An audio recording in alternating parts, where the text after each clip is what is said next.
Hello and welcome to the CosmoParenting Podcast, brought to you by the CMM Institute for Personal and Social Evolution. In this space, we invite you to see yourself as someone who is curious about and actively participating in creating your own meaning around parenting.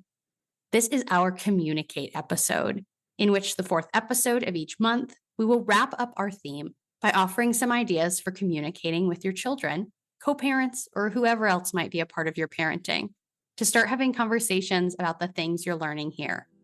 Let's begin.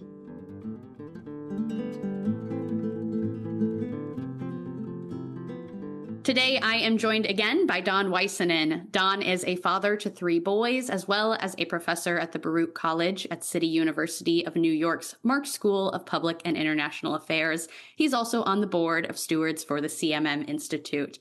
He's a consultant, author, and an improviser. Hi, Don. Welcome back. Hey, Abbie. Thanks for having me. Great to see you. Thanks for coming back. I'm looking forward to talking to you about structures today and see kind of what we can add to the conversation. Things that I have in mind as we're talking are the last episode I did with Stephanie, where she offered the add, subtract, multiply, divide technique as applied to structures. And I really appreciated the perspective she brought, because it is important to be reflecting in all these different ways. Not only do we need more structures, do we need less structures, but let's reflect on the quality of the structures and how large are our structures. Can we break them down at all? Can we expand structures that make us feel really good as a family? Don, I'm curious to hear from you. What's the communication perspective you have on structures in the context of parenting? I appreciate that distinction. I think that there's bad structures, right? Yes. Some of what we're doing in parenting is going, I think I need to do away with that structure. So that idea of having quality structures, I think, is really important. And one that I have been thinking a lot about lately goes to something I've been interested in for decades, is just the power of words as structures, as parents especially. The power of words, I think, is so important to our kids. We have some common understandings in and across societies that that's just rhetoric. Walk the walk, talk the talk.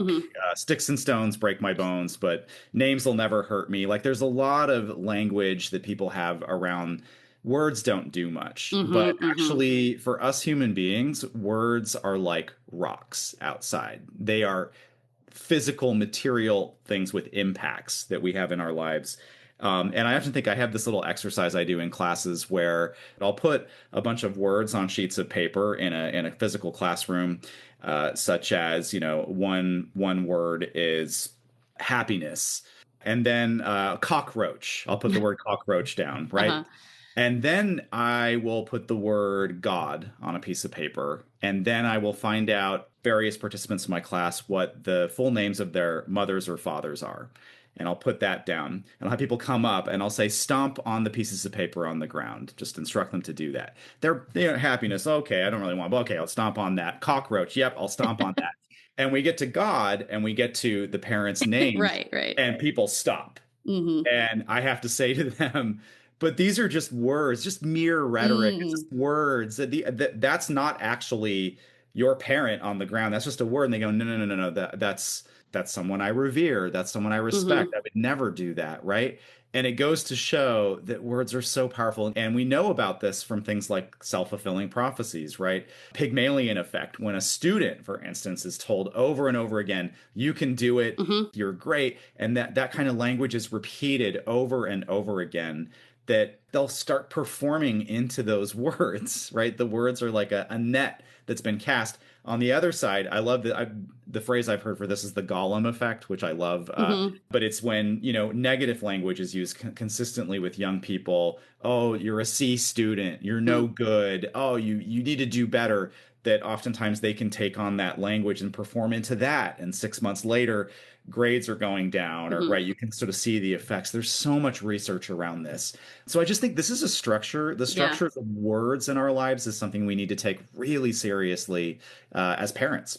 We're talking about structures in a couple different ways this month. Like, as I introduced it, was like, let's think about individual structures. You and I have talked about rituals. We've talked about practices that you can repeat. There can be daily structures.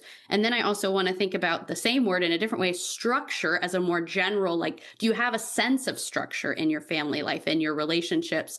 And so I'm also thinking about a third kind of structure of like physical buildings, structures. And so thinking about how those get constructed physically and using that as like kind of a metaphor for what you're talking about of what are the structures, quote unquote, that we're creating with our words? How are we building up structures around ourselves, physical or relational? I'm thinking about my own life and relationships and where needs for structures have emerged. And so the example I have of a really useful structure that I've integrated into my life is with my partner. We both feel very susceptible to like decision fatigue. If that's something that feels like we're over functioning and we're overburdened with making more decisions in the relationship. And so it's, you know, again, a small daily quote unquote structure, but it's really helpful that when we're picking a movie, we're picking somewhere to eat, making decisions together, one of us will pick 3 choices of places that we are saying, hey, these 3, I'm good with any of these. And then from that 3, the other person will pick 1. And that really helps us to both participate in an equal way. So neither of us feels like, oh, you're making all the decisions and leaving me out, or I'm making all the decisions and you're not stepping up. And so I think that's a beautiful thing that structures, healthy structures, helpful structures can offer us, is ways of making sense and ways of moving through a relationship that just feel better. Yeah, and they're invisible too, exactly. Right? Yeah. I loved your metaphor of the building there too, because I think it gets to the heart of, this is called CosmoParenting, which a lot of it stems from cosmopolitan communication. What's that? It's fundamentally the question of what are we making together? Because they're invisible, these structures, it's really easy to give up on too. That's something I've noticed. I go, you know, we're trying to build these structures with our kids, and is it working? Doesn't seem to be working. I'm going to give up, you know. But just to give you an example, the other day, my 7-year-old came up to us. It was Sunday, and no, it was Monday, and he's like, "We didn't do 14 hugs yesterday." And I went, "You're right. Now, what's 14 hugs?" My family used to do it when I was growing up, but basically, it was like every now and then we'd get together. It's like a group hug, and we'd all like count to 14 as we hug. And it's kind of cheesy, but I was like, you know what? That's a little structure I had, right? It was kind of fun. And we do it with our kids every week. You know, as you do it, you're like, let's do 14 hugs. Here we go, 14 hugs. And then the dog joins in now too, which is really fun. The dog teams up with all of us. And it's one of those things where you're like, well, what's the point of that? Like, this doesn't do much. But then my 7-year-old coming to me and saying, like, where was 14 hugs this week? You know, we're owed that. Yes. Like, okay, yeah, these communication structures, repetition of just the word 14 hugs in our life is really powerful reminder that we need this positive experience.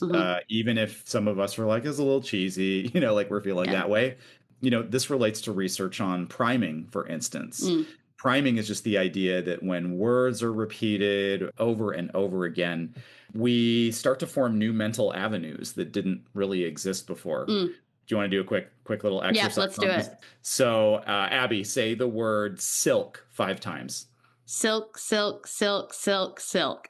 What do cows drink? Milk. No, I'm sorry, Abbie. It's actually, they drink water. That's exactly it. It's like, we repeated, there's a structure, and then we find ourselves, we're going down this mental avenue. Wow. Do you want to do more? Yeah, embarrass me further, please. Okay, here we go. Spell hop. H-O-P. Spell mop. M-O-P. Spell top. T-O-P. What do you do at a green light? Go, but I want to say stop. Yes. Everything in me wants to say stop. Yeah, I know. There we go. That's priming. That's priming 101. Yep. I think all of us parents can just be reminded of, we know words are important. Yeah. They're way more important than we acknowledge. But at the same time, I think it's that repetition of words as a structure. Think about, what am I repeating in my life to myself? What am I repeating to others? What am I repeating in my kids' lives? This is something that all of us should be bringing further into awareness and practicing.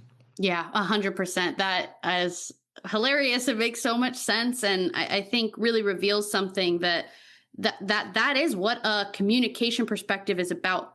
looking at communication instead of through it. And that distinction is so important because that's what so many of us do. We are looking through communication. Like you said, it is invisible, it feels invisible. And so it's so easy to take for granted the power of the invisible force of communication, our relationship, the invisible force of words. And so I love, trying to help people cultivate this practice of bringing that awareness to the forefront of their minds of these invisible things that create structures in our lives. So Don, thank you so much for joining me today. So good to hear stories, review, and play games. We'll be hearing from you again in future Communicate episodes. So we'll look forward to that.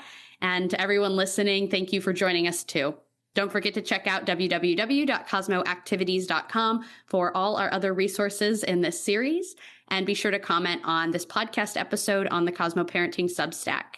We're so grateful to be on this journey with you, and we will look forward to joining you next week for the first episode of our Communities theme.